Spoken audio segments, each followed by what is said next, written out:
परम सत्कारयोग दोस्तों, मित्रों, बच्चों, बजुर्गों, सारिਆਂ ਨੂੰ बड़ी निम्रता सहित बेनती है कि ਆਪਾਂ सही और सच, उत्तम और श्रेष्ठ, ਵਧੀਆ ਤੇ ਸੋਹਣਾ ਜਿਹੜਾ ਰਸਤਾ ਹੈ ਕਿਸ ਦੇ ਨਾਲ ਆਪਾਂ ਜਨਮ ਮਰਨ ਕੱਟਿਆ ਜਾਏ। ਬਹੁਤੇ ਯੁੱਗ ਸਾਨੂੰ ਫਿਰਦੇ ਫਿਰਦਿਆਂ ਨੂੰ ਹੋ ਗਏ, 1,84 ਜੋਨ ਸਵਾਈ, ਮਾਨਸ ਕੋ ਪ੍ਰਭ ਦੀ ਵਡਿਆਈ, ਇਸ ਪੌੜੀ ਤੇ ਜੋ ਨਰ ਚੁੱਕੇ ਸੋ ਆਏ ਜਾਏ ਦੁੱਖ ਪਾਏਂਦਾ। सो दोस्तों, ये जन्म सानू बड़े अरसे के बाद मिलता है, बहुत जुगां जुगंतरा के बाद।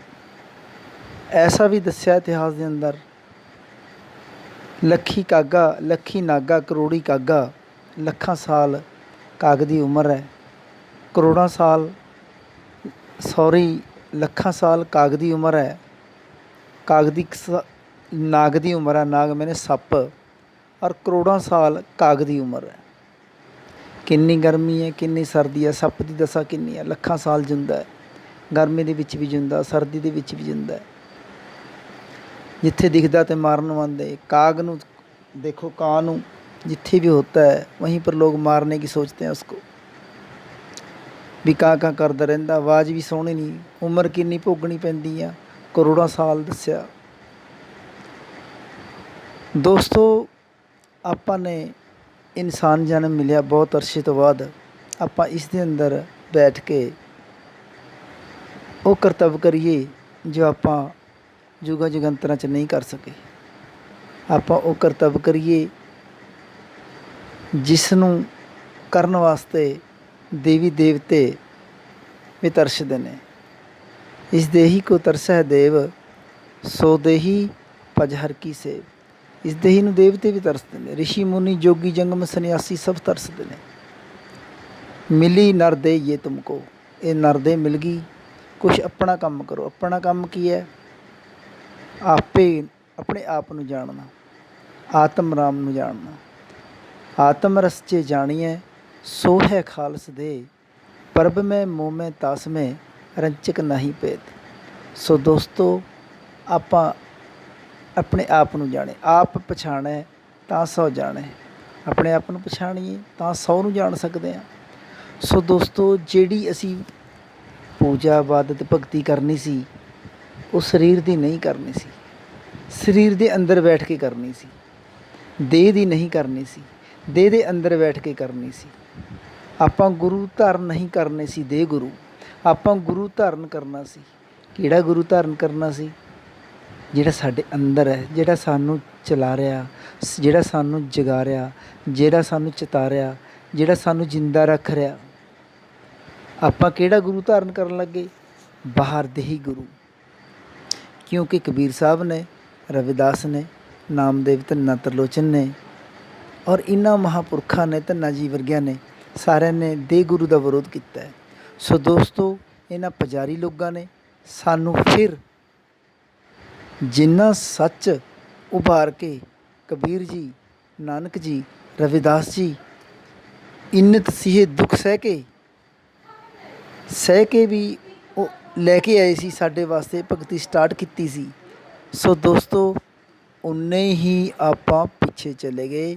ਕਿਉਂਕਿ ਆਪਾਂ ਇਸ ਕਰਕੇ ਪਿੱਛੇ ਚਲੇ ਗਏ ਕਿ ਅਸੀਂ ਆਪ ਖੁਦ ਨਾ ਕਰਦੇ ਹੋਏ ਕੁਛ ਵੀ, ਆਪ ਨਾ ਖੁਦ ਮਿਹਨਤ ਕਰਦੇ ਹੋਏ, ਅਤੇ ਆਪਾਂ ਇਹ ਚਾਹੁੰਦੇ ਹਾਂ ਕਿ ਸਾਨੂੰ ਦੇ ਗੁਰੂ ਲੰਘਾ ਦੇ, ਉਹਦੇ ਚਰਨਾਂ 'ਚ ਗਿਰੀਏ, ਉਹ ਤੋਂ ਮੰਗੀਏ ਵੀ ਤੂੰ ਹੀ ਲੰਘਾਏਗਾ ਪਾਰ। ਦੋਸਤੋ, ਜਿਹੜਾ ਵੀ ਗੁਰੂ ਕਹਾਉਂਦਾ ਹੈ, ਜਿਹੜਾ ਆਪਣੇ ਆਪ ਨੂੰ ਗੁਰੂ ਕਹਾਉਂਦਾ, ਦੇਹੀ ਹੋ ਕੇ ਗੁਰੂ ਕਹਾਉਂਦਾ ਹੈ, ਪਹਿਲਾਂ ਤਾਂ ਗੁਰੂ ਦੇਹ ਦੇ ਵਿੱਚ ਆਉਂਦਾ ਨਹੀਂ। ਕਿਉਂਕਿ ਗੁਰੂ ਤਾਂ ਪ੍ਰਗਟ ਹੁੰਦਾ ਹੈ ਸਭ ਕੇ ਅੰਦਰ। गुरु परमेश्वर एको जान, सबकट मेरा साईं, सुनी सेज न कोय, बलिहार तिस कट को जा कट प्रगट होए। सो वो तो प्रगट हुंदा है, वो देह के अंदर देह धारण करके नहीं आंदा, वो चोर अंदर भी प्रगट होया। अगर वो बने अपना आचार आहार विहार ठीक करे, ठग अंदर भी, साधु और संत के अंदर भी। साधु कौन है? ये नहीं ਜਿਹੜੇ ਚੋਲਾ ਪਹਿਨ ਕੇ ਫਿਰਦੇ ਆ, ਲੰਬੀ ਲੰਬੀਆਂ ਜਟਾਂ ਰੱਖ ਕੇ ਫਿਰਦੇ ਆ, ਇਹਨੂੰ ਸਾਧੂ ਨੂੰ ਕਿਹਾ। ਸਾਧੂ ਸੋ ਜਿਨ ਇਹ ਗਣ ਲੀਨਾ, 9 ਦਰਵਾਜੇ ਪ੍ਰਗਟ ਚੀਨਾ। ਉਹ ਹੈ ਜਿਹੜਾ ਇਹ ਮਨ 9 ਦਰਵਾਜੇ ਛੱਡ ਕੇ ਜਿਹੜਾ 10ਵਾਂ ਗੁਪਤ ਉੱਥੇ ਆ ਜੇ। ਹੁਣ ਦੋਸਤੋ 10ਵੇਂ ਵਾਲਾ ਦਰਵਾਜ਼ੇ ਵਾਲਾ ਬੜਾ ਵਹਿਮ ਔਰ ਭਰਮ ਪਿਆ ਹੋਇਆ, ਸ਼ੰਕਾ ਪਈ ਹੋਈ ਹੈ। ਅੱਜ ਕੇ ਵਕਤ ਤੁਸੀਂ ਆਪ ਹੀ ਦੇਖੋ, ਸਭ ਤੋਂ ਪਹਿਲਾਂ ਤਾਂ ਸਾਡਾ ਮੰਦਰ, ਮਸਜਿਦ, ਗੁਰਦੁਆਰਾ, ਚਰਚ, ਇਹਨਾਂ ਤੋਂ ਵਿਸ਼ਵਾਸ ਉੱਡ ਗਿਆ। ਕਿਉਂਕਿ ਦੁੱਖ ਇਹੋ ਜਿਹੇ ਹੋ ਗਏ, ਬਿਮਾਰੀਆਂ ਇਹੋ ਜਿਹੀਆਂ ਚੱਲ ਗਈਆਂ, ਜਿਸ ਕਰਕੇ ਸਾਡਾ ਵਿਸ਼ਵਾਸ ਉੱਡ ਗਿਆ ਵੀ ਸਾਨੂੰ ਕੋਈ ਲਾਭ ਨਹੀਂ ਮਿਲਿਆ। ਕਿਉਂਕਿ ਅੱਜ ਐਸਾ ਵਕਤ ਚੱਲਿਆ 2020 ਦੇ ਅੰਦਰ ਸਾਰਿਆਂ ਤੋਂ ਲੋਕਾਂ ਦੀ ਆਸਥਾ ਉੱਡ ਗਈ, ਖਤਮ ਹੋ ਗਈ। ਉਸ ਤੋਂ ਉਪਰੰਤ ਫਿਰ ਸਾਡੀ ਆਸਥਾ ਇਹ ਵੀ ਖਤਮ ਕਰਤੀ ਉਸ ਪਰਮੇਸ਼ਰ ਨੇ, ਸਾਹਿਬ ਨੇ, ਕਿ ਜਿਹੜੇ ਦੇ ਗੁਰੂ ਸੀ ਉਹ ਸਾਰੇ ਕਪੱਤੇ ਕੰਮ ਕਰਦੇ ਨੇ, ਗਲਤ ਕੰਮ ਕਰਦੇ ਨੇ। ਕੋਈ ਕਿਸੇ ਕੇਸ ਦੇ ਅੰਦਰ ਹੈ, ਕੋਈ ਚੋਰੀ ਦੇ ਅੰਦਰ, ਕੋਈ ਠੱਗੀ ਦੇ ਅੰਦਰ, ਕੋਈ ਡਕੈਤੀ ਦੇ ਅੰਦਰ, ਕੋਈ ਵਾਸ਼ਨਾ ਦੇ ਅੰਦਰ। ਤੇ ਕਹਿ ਵੀ ਦਿੱਤਾ, ਕਾਮੀ ਕ੍ਰੋਧੀ ਲਾਲਚੀ ਇਨਸੇ ਭਗਤਨ ਹੋਏ, ਭਗਤੀ ਕਰੇ ਕੋਈ ਸੂਰਮਾ ਜਾਤ ਵਰਨ ਕੁਲਕ ਹੋਏ। ਤਾਂ ਦੋਸਤੋ ਇਹ ਸਾਡੀ ਗੁਰੂ ਤੋਂ ਆਸਥਾ ਵੀ ਖਤਮ ਹੋ ਗਈ, ਦੇ ਗੁਰੂ ਤੋਂ ਆਸਥਾ ਵੀ ਖਤਮ ਹੋ ਗਈ। ਅਗਰ ਐਸੇ ਵਕਤ ਦੇ ਅੰਦਰ ਫਿਰ ਵੀ ਕੋਈ ਗੁਰੂ ਬਣ ਕੇ ਪ੍ਰਚਾਰ ਕਰਦਾ ਹੈ, ਦੇ ਗੁਰੂ ਬਣ ਕੇ ਪ੍ਰਚਾਰ ਕਰਦਾ ਹੈ, ਸੋ ਦੋਸਤੋ ਉਹ ਨਰਕ ਦਾ ਭਾਗੀ ਹੈ। ਕਿਉਂਕਿ ਗੁਰੂ ਦੇ ਹੁੰਦਾ ਹੀ ਨਹੀਂ। ਸ਼ਬਦ ਮਿਲਾਵਾ ਹੋਏ ਰਿਹਾ, ਦੇ ਮਿਲਾਵਾ ਨਹੀਂ। शब्द कर्म की रेख कटावे, शब्द शब्द से जाए मिलाए। शब्दे धरती, शब्द आकाश, शब्दे शब्द पै प्रकाश। गुरु केड़ा? शब्द गुरु ਜਿਹੜਾ ਸਾਡੇ ਅੰਦਰ ਪ੍ਰਗਟ ਹੋਏਗਾ। ਅਸੀਂ ਹੁਣ ਕੀ ਕਰਤਾ? ਬਸ ਜਿਸ ਦੇਖਿਆ ਉਹਦੇ ਹੀ ਸਿਰ 'ਤੇ ਰੱਖੋ ਫੁੱਲ, ਗਲ 'ਚ ਪਾਓ ਹਾਰ, ਚਰਨਾਂ 'ਚ ਗਿਰ ਕੇ ਰੋਣ ਲੱਗ ਜਾਓ। ਸੋ ਦੋਸਤ, ਇਹ ਗੁਰੂ ਕਦੀ ਹੋ ਹੀ ਨਹੀਂ ਸਕਦੇ। ਅਗਰ ਇਹ ਗੁਰੂ ਹੁੰਦੇ, ਅਗਰ ਦੇ ਗੁਰੂ ਹੁੰਦੇ ਤੇ ਨਾਨਕ ਦੇਵ ਜੀ ਲਿਖ ਕੇ ਜਾਂਦੇ ਵੀ ਮੈਂ ਦੇ ਗੁਰੂ ਹਾਂ, ਮੇਰੀ ਮੂਰਤੀ ਪੂਜਾ ਕਰੇ। ਕਬੀਰ ਸਾਹਿਬ ਲਿਖ ਕੇ ਜਾਂਦੇ,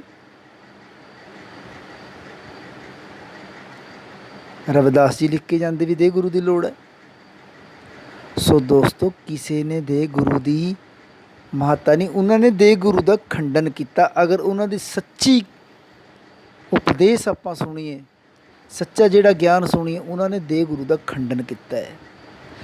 ਗੁਰੂ ਦਾ ਉਹਨਾਂ ਨੇ ਕਿਹਾ ਵੀ ਗੁਰੂ ਨਿਜ ਘਰ ਕੇ ਅੰਦਰ ਖੋਜੋ, ਗੁਰੂ ਸੁਰਗੁਰ ਖੋਜੋ। ਸੋ ਇਹ ਗਿਆਨ ਕਿਸੇ ਅਧਿਆਤਮਿਕ ਪੁਰਸ਼ ਨੂੰ ਹੋ ਸਕਦਾ ਹੈ ਜਿਹੜਾ ਇਸ ਦਾ ਵਿਰੋਧ ਕਰ ਸਕਦਾ ਹੈ। ਐਸੇ ਬਹੁਤ ਮਿੱਤਰ ਸੱਜਣ ਨੇ ਜਿਨ੍ਹਾਂ ਨੂੰ ਇਹ ਗਿਆਨ ਹੈ।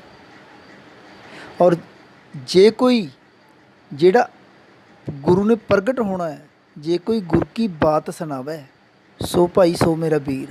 अगर सानू कोई अंतर गुरु जागने की बात कर दे, अंदर गुरु प्रगट किया होगा, उसकी गल सुनाए, वो गुरु नहीं साडा बन जाता, वो भाई सो मेरा वीर, वो मेरा वीर है, भाई है, मित्र है, दोस्त है। गुरु का पदवी, गुरु का दर्जा परमेश्वर समान है, क्योंकि गुरु है ही परमेश्वर है।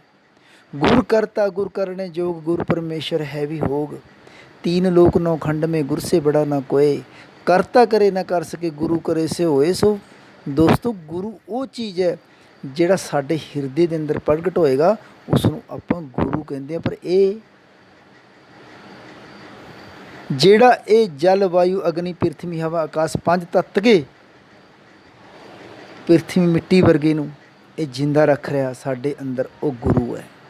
ਉਹ ਪ੍ਰਗਟ ਕਰਨਾ ਹੈ, ਸਾਡੇ ਹਿਰਦੇ ਅੰਦਰ ਪ੍ਰਗਟ ਹੋਏਗਾ। ਹਰ ਕਾ ਸੇਵਕ ਸੋ ਹਰ ਜਿਹਾ। ਜਦ ਆਪਾਂ ਅੰਦਰ ਵਾਪਸ ਮੁੜਾਂਗੇ ਤਾਂ ਇਹ ਸੇਵਕ ਬਣ ਜਾਏਗਾ। ਕਿਸ ਵਰਗੇ ਬਣ ਜਾਏਗਾ? ਹਰ ਹੀ ਜਿਹਾ ਭੇਦ ਨਾ ਜਾਣੋ ਮਾਨਸ ਦੇਹਾ। ਇਹ ਜਿਹੜੀ ਮਾਨਸ ਦੇਹੀ ਹੈ, ਇਹਦੇ ਅੰਦਰ ਫਰਕ ਹੈ। जो नर गुर को मनुख कर जानते ते नर कहिए अंध होए दुखी संसार में आगे यम का फंद। ਜਿਹੜੇ ਬੰਦੇ ਗੁਰੂ ਨੂੰ ਮਨੁੱਖ ਸਮਝਦੇ ਨੇ, ਗੁਰੂ ਨੇ ਪ੍ਰਗਟ ਹੋਣਾ, ਗੁਰੂ ਪਰਮੇਸ਼ਰ ਹੈ, ਗੁਰੂ ਜਾਗਦੀ ਜੋਤ ਹੈ। ਔਰ ਇਹ ਕਹਿੰਦੇ ਜੋ ਨਰ ਗੁਰ ਕੋ, ਕਹਿੰਦਾ ਗੁਰੂ ਨੂੰ ਮਨੁੱਖ ਕਰਕੇ ਸਮਝਦੇ ਨੇ, ਕਹਿੰਦਾ ਉਹ ਤਾਂ ਅੰਧੇ ਆ ਨਾ, ਅੰਧੇ, ਉਹ ਅੰਨੇ ਆ। अंधे ए न आखियन जिन मुख नाही लाउण, अंधे सही नानका जो अंधे कर्म करन। अंधे ਉਹ ਨੇ ਜਿਹੜੇ ਅੰधे कर्म ਕਰਦੇ ਨੇ, ਦੇ ਗੁਰੂ ਨੂੰ ਪੂਜਦੇ ਨੇ, ਦੇ ਗੁਰੂ ਮੰਨਦੇ ਨੇ। ਦੋਸਤੋ ਅੰਧੇ ਉਹ ਨੇ, ਉਹ ਅੰਨੇ ਨਹੀਂ ਜਿਹੜੇ ਜਿਨ੍ਹਾਂ ਦੀ ਅੱਖਾਂ ਹੈਗੀਆਂ ਨਹੀਂ। ਕਹਿੰਦੇ ਅੰਧੇ ਉਹ ਆ ਜਿਹੜੇ ਅੱਖਾਂ ਹੁੰਦੇ ਹੋਏ ਵੀ ਅੰਧੇ कर्म ਕਰਦੇ ਨੇ। अंधे सही नानका जो अंधे कर्म करन। सो दोस्तों ਜਿਹੜੇ ਗੁਰ ਕੋ ਮਨੁੱਖ ਕਰ ਜਾਣਤੇ ਤੇ ਨਰ ਕਹੀਏ ਉਹ ਅੰਧੇ ਨੇ। ਅੰਤ ਕਾਲ ਪਛਤਾਏਂਗੇ ਆਏ ਪੜੇ ਜਮ ਫੰਦ, ਕਹਿੰਦਾ ਜਮਾਂ ਦਾ ਫੰਦਾ ਪੈ ਜਾਊਗਾ। ਕਿਉਂ? ਤੂੰ ਅੰਤਰ ਗੁਰੂ ਖੋਜਣ ਦੀ ਗੱਲ ਕਰਨੀ ਸੀ, ਤੂੰ ਬਾਹਰ ਭੱਜਿਆ ਫਿਰਦਾ, ਕਦੇ ਕਿਸੇ ਨੂੰ ਬਾਬੇ ਨੂੰ ਬਣਾ ਲਿਆ। ਦੇਖ ਲਓ ਬਾਬੇ ਜੇਲ੍ਹਾਂ 'ਚ ਜਾ ਰਹੇ ਆ, ਤੂੰ ਕਿਸੇ ਨੂੰ ਗੁਰੂ ਬਣਾਉਂਦਾ ਫਿਰਦਾ, ਕਦੇ ਕਿਸੇ ਨੂੰ ਗੁਰੂ ਬਣਾਉਂਦਾ ਫਿਰਦਾ। ਦੋਸਤੋ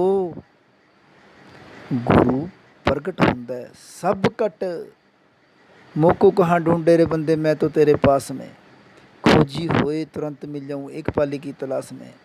ना मंदिर ना मस्जिद ना कांसी क्लास में। दोस्तों ना मंदिर दे अंदर है, ना मस्जिद दे अंदर है, ना गुरुद्वारे दे अंदर है, ना चर्च दे अंदर है। हर मंदिर ये शरीर है ज्ञान रतन प्रगट होए। कहता हर ही मंदिर तो ये शरीर है। ये मंदिर जेड़ा इट्टां पत्थरां वाला मंदिर नहीं, जेड़ा ये 5 तत्तां दा बनिया, ये हर मंदिर है। इसके अंदर हर वसदा है, उसकी खोज करो। उसकी खोज करने वास्ते ये नहीं कि आपां बाहर दे गुरुआं कोल भज्जीए, रखिए सिर ते फुੱਲ, पाइए गले च हार। दोस्तों अज तक एक भी साबित करके दिखाओ, दसो भी किहड़े बंदे ने, किहड़े दे गुरु ने किस नूं पार कर दिया और उपर पहुँचा दिया। उसने उपर तो लैटर भेजा हो, चिट्ठी भेजी हो, टैलीफोन किया होए भी भाई मैं पहुँच गया, गुरु जी आपने भेज दिया और आपने मेरा बहुत वधिया काम किया, जिउंदे जी मार के मैंने उपर भेज दिता। एक तो साबित कर दो जिसने अज तक एक भी शिष्य नूं 7 लोग सचखंड भेज दिता हो, वहाँ ते फोन मोबाइल, या आके दस्या हो भी मैं चले गया तो आ गया। दोस्तों जेड़े कहते ने खरबों सूरज चांद सारे रोम रोम में करे जा रहे, ये सब माया का जाल है। सो ये जेड़े कबीर नानक रविदास की रीस करते हैं, एक कपाल साधना करा रहे हैं। और इस सिर की चोटी के उपर जिथे सेंटर च कपाल साधना नरम बच्चे का नरम हुंदा है, ये कपाल साधना मैं आप जी के सामने छोटी जी वीडियो पेश लगा करन कपाल साधना बारे, ये भी देख लो जरा आप। सो दोस्तों एक कपाल साधना है। आज हम बात करेंगे योग की 8 सिद्धि में से एक कपाल सिद्धि योगा के बारे में। तो दोस्तों अगर आप भी जानना चाहते हैं कपाल सिद्धि बारे में तो मेरे इस वीडियो को आप अंत तक जरूर देखें। योग की 8 सिद्धि में से एक कपाल सिद्धि का योग में बहुत महत्व माना गया है। मस्तिष्क के भीतर कपाल के नीचे एक छिद्र पाया जाता है जिसे हम लोग ब्रह्मरंध्र कहते हैं। उस स्थान पर जब कोई साधक ध्यान लगाता है तो धीरे धीरे यह सिद्धि उससे जागृत होने लगती है और साधक को धीरे धीरे अपने अंदर उस सिद्धि का अनुभव होने लगता है। दोस्तों आइए बात करते हैं कि हमें करना क्या होगा। सिद्धासन में बैठकर दोनों हाथों की हथेलियों को घुटनों पर रखें। अब आंखें बंद करके सिर के चोटी वाले स्थान के नीचे ध्यान करें और गहरी सांस छोड़ें और सांसों को सामान्य करें। 5 से 10 मिनट तक ऐसा करने के बाद ब्रह्मानंद पर ही आप अपना ध्यान टिकाकर रखें। दोस्तों यह ध्यान क्रिया किसी शांत और स्वस्थ स्थान पर ही करें। दोस्तों मैं आप कहूँगा कि अगर आप यह क्रिया पीपल के नीचे हैं तो आप बहुत जल्दी ही इस सिद्धि को जागृत कर लेंगे। लेकिन दोस्तों आपको एक बात का जरूर ध्यान रखना है, इस क्रिया को करते वक्त अपनी इस क्रिया को किसी को भी ना बताएं, न अपने अनुभवों को किसी के साथ शेयर करें। अगर आप किसी के साथ शेयर करेंगे तो आपको यह क्रिया फलीभूत नहीं होगी और आपको सिद्धि प्राप्त नहीं हो पाएगी। तो दोस्तों, आप ये गलती बिल्कुल भी ना करें। दोस्तों, अगर आप अधिक जानना चाहते हैं तो वीडियो के नीचे कमेंट बॉक्स में कमेंट करें। ਦੋਸਤੋ, ਮੈਂ ਆਪ ਜੀ ਦੇ ਸਾਹਮਣੇ ਥੋੜ੍ਹੀ ਜਿਹੀ ਵੀਡੀਓ ਚਲਾਈ ਸੀ ਅਤੇ ਇਹ ਕਹਿੰਦੇ ਵੀ ਕਿਸੇ ਦੇ ਸਾਹਮਣੇ ਕਰਨੀ ਵੀ ਨਹੀਂ, ਇਹ ਕਿਸੇ ਦੇ ਸਾਹਮਣੇ ਕਰਨੀ ਵੀ ਨਹੀਂ। ਕਿਉਂ? ਇਹ ਕਹਿੰਦਾ ਭੇਦ ਸਾਰ ਸਭ ਦਾ ਕਹਿੰਦਾ ਕਿਸੇ ਨੂੰ ਦੱਸਿਓ ਨਾ। ਇਹ ਬਾਣੀਆਂ ਕਬੀਰ ਨਾਨਕ ਰਵਿਦਾਸ ਦੀਆਂ ਅਤੇ ਕਪਾਲ ਸਾਧਨਾ ਯੋਗੀਆਂ ਵਾਲੀ ਸਾਧਨਾ।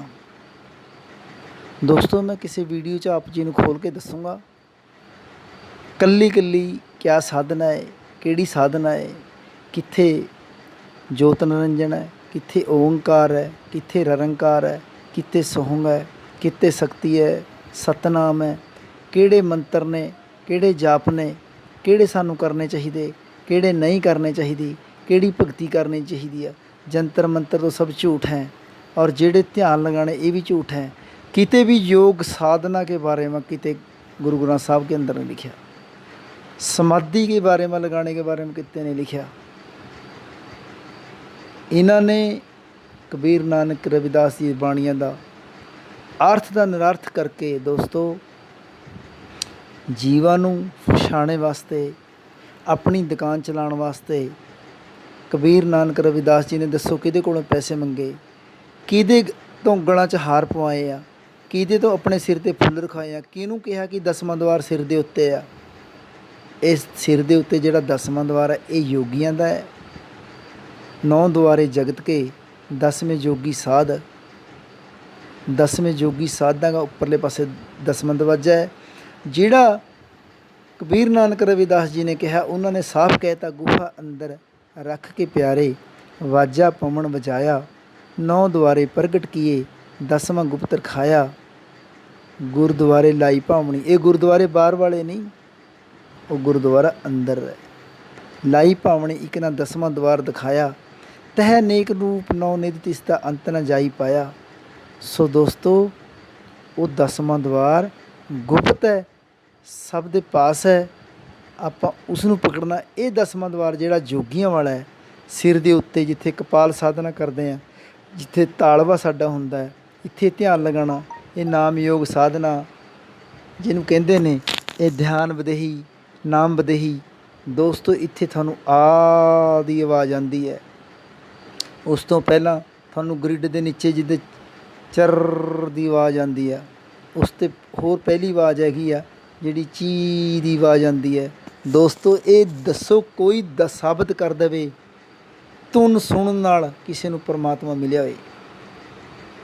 ਦੋਸਤੋ, ਨਾ ਅੱਜ ਤੱਕ ਕਿਸੇ ਨੂੰ ਧੁਨ ਸੁਣ ਕੇ ਪਰਮਾਤਮਾ ਮਿਲਿਆ। ਧੁਨ ਸੁਣ ਸਕਦੀ ਹੈ ਬਾਹਰ, ਤੁਸੀਂ ਬਾਜੇ ਸੁਣ ਲਓ, ਉਹ ਅੰਦਰ ਸੁਣ ਲਓ, ਇਹ ਤਖਤਾਂ ਦੀ ਆਵਾਜ਼ ਹੈ।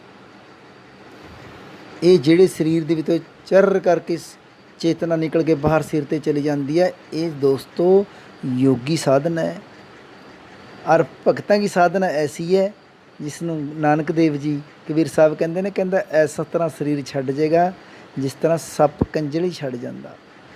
वो अवस्था चाहिए है, सहज सहज होना है, ना कि कोई सहज योग करना। सो दोस्तों, वो भगती है। सो दास आप जी नूं गाइड करता रहेगा जिन्नी कि मैनूं समत बख्शी है। ना ही दास में कोई ज्ञानी है, ना कोई सूझवान है, क्योंकि कबीर साहब भी साफ कह के गए ने, ना किया ना करेंगे, ना कर सके शरीर, जो किया सो हर किया, यूँ कहे साहब कबीर। सो हम ना कुछ कर सकते हैं, जो कर सकता है वो साहब कर सकता है। साहब से सब होता है, बंदे ते किश नाही, पर्वत को राई करे राई पर्वत माही। सो ये तो मिट्टी का शरीर है दोस्तों। दास बन के ਆਪਾਂ दास भी नहीं बन सकते, ਆਪਾਂ भगत भी नहीं बन सकते।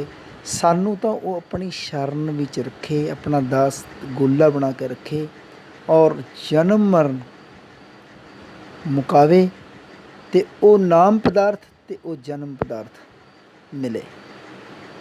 सो दोस्तों नमस्कार।